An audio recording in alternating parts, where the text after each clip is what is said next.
Hello నమస్తే friends. ఈరోజు అయితే మా పీజీలో వైట్ రైస్ అయితే చేశారు. దాంట్లోకి అయితే నీళ్ళ పప్పు అయితే చేశారు.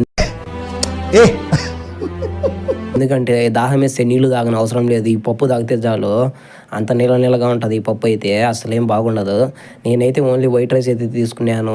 ఇంకా నేను ఎర్రగా రావాలని మా అమ్మ నా కోసం ఎర్రటి పికిల్ అయితే పెట్టి పంపించింది, మామిడికాయ పికిలు. ఇంకా ఓన్లీ ఆ పికిలు ఆ వైట్ రైస్ అయితే బాగా కలుపుకున్నాను. ఇంక ఒట్టిది ఏం తింటామని అలా బయటికి వెళ్ళి చికెన్ ఫ్రై అయితే తెచ్చుకున్నాను. ఆ ఊరగాయను బాగా కలిపి ఆ చికెన్ ఫ్రై చేసుకొని తింటా ఉంటే టేస్ట్ అయితే ఒక లెవెల్లో ఉన్నది.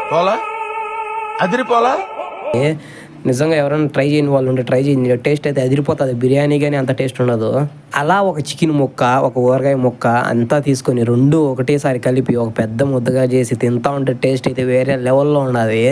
అంత టేస్ట్ అయితే ఉన్నది. ఇదైతే టేస్ట్ అయితే నాకు చాలా బాగా నచ్చింది. రోజు ఇదే తింటే మనంగా ఇంకా అలెక్కే చిటిపికల్స్ పెట్టుకోవాలి షాపు. ఇంకెందుకులే అని చెప్పి ఇంక సాయంత్రం అలా బయటికి వెళ్ళేసి 2 ఎగ్ బజ్జీ అయితే తీసుకున్నాను నేను మా ఫ్రెండ్. ఈ ఎగ్ బజ్జీలోకి వచ్చి పిండి ఎక్కువ వేసింది, గుడ్డేమో అర్థం వేసింది. ఇంకా సర్లే ఏదో ఒకటిలే అని అలా తినేసాము. వీడియో నచ్చితే లైక్ చేసి, షేర్ చేసి, సబ్స్క్రైబ్ చేయండి.